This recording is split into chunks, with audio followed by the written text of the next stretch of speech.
paling mudah tuh C, kerjanya di Jepang sama Australia sebenarnya C. Bukannya di Malaysia yang lebih gampang, Mbak Yu? Malaysia memang kerjanya gampang C, tapi tak setinggi gaji di Jepang sama Australia. Di Aceh tuh memang banyak yang berpendidikan tinggi, tapi lebih memilih kerja di luar negeri. Tapi Mbak Yu, di Malaysia tuh, kalau engkau mau tahu, paling banyak tuh di kedai Aceh. Kalau di Indonesia, kedai Madura menguasai dunia, buka 24 jam per 7. Salam dari Malaysia. Kos rawatan di sini tidak murah seperti yang dinyatakan. Kami di sini banyak guna insuran kesehatan. Untuk sakit ringan, kosnya ditanggung kerajaan. Rakyat perlu bayar untuk daftar pesakit saja. Indonesia ini kok makin gawat deh Mbak Yu ya? Nah itulah C yang kau sering nyanyi. Nyanyi apa tuh kau?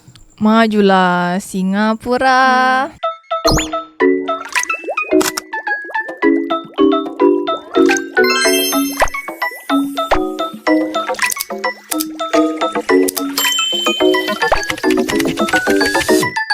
800.000 4.503 orang di Aceh masih terjebak kemiskinan. Ubah nasib dengan kerja di luar negeri. Kerja ke Jepang dan Jerman hingga gaji 20 juta per bulan. Menurut data Maret 2024, persentasi penduduk miskin Aceh menurun 0,22 poin dari tahun sebelumnya, sehingga kini menyisakan 804.530 orang dalam garis kemiskinan.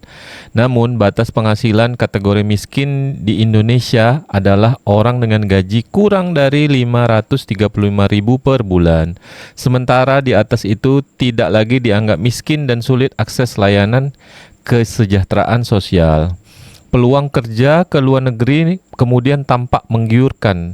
Selain gaji, para pekerja migran bisa dapat benefit lain seperti pengalaman budaya yang berbeda, peluang karir yang lebih luas, dan upgrade skill lebih baik melalui lingkungan kerja yang positif. Oh berarti Mbak Yu orang Aceh nih kerja luar negerinya dia pilih yang di Jerman dan di Jepang Mbak Yu. Emang yang paling mudah tuh C, kerjanya di Jepang sama Australia sebenarnya C. Bukannya di Malaysia yang lebih gampang Mbak Yu? Malaysia memang kerjanya gampang C, tapi tak setinggi gaji di Jepang sama Australia. Di Aceh tuh memang banyak yang berpendidikan tinggi, tapi lebih memilih kerja di luar negeri. Tapi Mbak Yu di Malaysia tuh, kalau engkau mau tahu, paling banyak tuh di kedai Aceh. Kalau di Indonesia, kedai Madura menguasai dunia, buka 24 jam per 7. Coba kalau korang yang warga Malaysia, betul tak kalau di Malaysia tuh banyak kedai Aceh? Buat netizen Indonesia, di daerah korang ada tak kedai Madura 24 jam? Kalau ada komen kat bawah. Siap-siap war, surat dukungan untuk Work and Holiday Visa Australia akan dibuka Kamis tanggal 10 bulan 10 jam 9 pagi. Orang Indonesia nih Mbak Yu sukanya kerja ke luar negeri. Sebab kalau kerja di Indonesia nih gajinya rendah juga. Terus lapangan kerja pun tak ada kerja. Orang Indonesia ini pun juga C,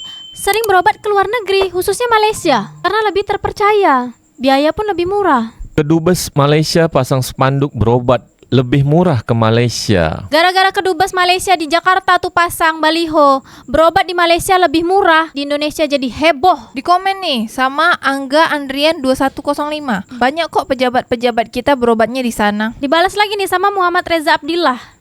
Fakta sekelas artis saja berobat di sana. Almarhum Babe Cabita aja di sana. Penanganan di sana tepat sasaran dan cepat, nggak kayak di Indonesia. Di komen dengan Dres Bagas. Di Indo yang murah cuma Bodrek dan Paramek. Komentar lagi sama Adit 1407. Cintai produk-produk Indonesia, tapi yang ngajak sering juga keluar negeri berobat. Di komentar sama topik Kain Rajaya, Malaysia boleh kalah di sepak bola, tapi soal health index global, Malaysia naik pesat. Di komentar sama Ofri 1, kok bisa ya biaya berobat di Malaysia lebih murah dan lebih bagus? Kok bisa ya gaji tenaga medis di sana juga lebih tinggi? Gaji hakim di Malaysia pun juga lebih tinggi loh, C. Tapi kan Pak Prabowo dan naikkan gaji hakim di Indonesia, Mbak Yu. Jadi Pak Mulyono selama 10 tahun gak mampu naikkan gaji hakim ke Indonesia? Yo ndak tahu kok tanya saya.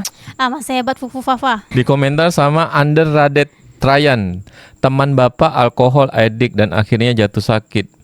Periksa di salah satu rumah sakit ternama di Jakarta, katanya nggak parah dan CT scan di situ. Tapi si teman bapakku ini nggak yakin, akhirnya berangkat ke Penang, Malaysia. Sampai sana CT scan-nya dirobek dan kata dokter Penang ini ibarat bapaknya sakitnya di kepala, tapi yang di CT scan kaki bapak. Allahu Akbar. Di komentar nih sama saya aslinya 22. Kata Malaysia, kita nih suka klaim, tapi soal kesehatan, ekonomi, pendidikan, SDM negara kita lebih maju ke hadapan. Di komentar lagi nih sama RMDTM. Salam dari Malaysia. Kos rawatan di sini tidak murah seperti yang dinyatakan. Walaupun begitu, Rakyat masih berkemampuan untuk mendapat rawatan terbaik. Kami di sini banyak guna insuran kesehatan. Jika bekerja juga sertifikat harus membeli insuran perubatan untuk pekerja. Untuk sakit ringan, kosnya ditanggung kerajaan. Rakyat perlu bayar untuk daftar pesakit saja. Untuk kesehatan ibu mengandung percuma atau gratis. Indonesia ini kok makin gawat ya Mbak Yu ya. Pria mapan di Indonesia udah berkurang. Jumlah pernikahan di Indonesia pun menurun. Orang Indonesia banyak berobat ke Malaysia. Nah itulah Ce yang kau sering nyanyi. Nyanyi apa tuh kau? Majulah Singapura. Kepala Staf Kepresidenan Muldoko mengatakan jumlah petani di Indonesia semakin menyusut lantaran anak-anak muda kurang tertarik untuk meregenerasi pekerjaan tersebut. Dalam sensus pertanian BPS, mayoritas petani Indonesia berusia di atas 55 tahun. Akibatnya, produktivitas petani pun berkurang dan mampu mengancam ketahanan pangan. Produktivitas kita menyusut dari waktu ke waktu. Ditambah lagi pelaku petani yang semakin menyusut, usia semakin menua, anak-anak muda kurang tertarik di sektor pertanian. Ini sebuah urgensi yang harus kita sikapi dengan sungguh-sungguh, kata Muldoko. Di komen sama Joseph Indra, kenapa narasi para pejabat selalu melempar ke rakyat? Bukannya diperbanyak fasilitas dan edukasi yang baik, ini malah nyalain rakyat. Terus kalian digaji buat apa? Dibalas sama Rian Welki. Emang anak bapak ada yang mau jadi petani? Di komen nih sama Alfi Anandi, sini dibalik Pak, gua jadi menteri, Bapak jadi petani. Gimana, setuju nggak Muldoko? Gimana mau jadi petani Pak Muldoko yang terhormat? Petani saja beli pupuk dipersulit, mau panen harga anjlok. Petani bisa survive aja udah syukur Pak. Generasi milenial yang pastinya mencari pekerjaan yang bisa menjamin masa depan lebih baik. Harusnya petani itu sistemnya digaji pemerintah berdasarkan hasil panennya. Jadi semua petani setor gabah ke pemerintah lewat Bulog, bukan setor gabah ke tengkulak. Di komen sama M. Darmika, siapa yang mau cita-cita jadi petani Pak kalau kesejahteraan dari bertani berkurang? Di komen lagi nih sama Mukmin Surya Aji, bagaimana anak muda mau jadi petani jika sistem perniagaan di bidang pertanian selalu merugikan petani? Ini fakta. Apakah Anda pernah bertani dan jual hasil tani? Andai petani ada wewenang untuk menentukan harga hasil dari pertaniannya. Kata Anggrea Delinda, gimana mau jadi petani sedangkan infrastruktur di daerah pedesaan terutama yang banyak lahan pertanian tidak memadai. Beli pupuk dipersulit, panen harga anjlok, pupuk subsidi juga tidak tersalurkan dengan benar. Masa iya Bapak masih nanya dan bertanya-tanya? Yang rugi petani, yang dapat hikmahnya doang juga petani. Indonesia nih Ce, jumlah pria mapan secara ekonomi dah berkurang. Angka pernikahan sudah menurun. Di masa depan anak muda banyak yang nggak mau jadi petani. Majulah Singapura. Pasir Indonesia dikeruk dijual di Singapura. Majulah Singapura. iPhone 16 belum resmi dijual di Indonesia. Sedangkan Apple Store udah ada di Malaysia dan Singapura. Majulah Singapura.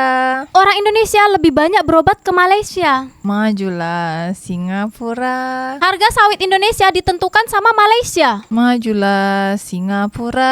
Minyak mentah Indonesia dijual murah ke Singapura. Kalau udah jadi BBM, dibeli lagi mahal sama Indonesia. Majulah Singapura.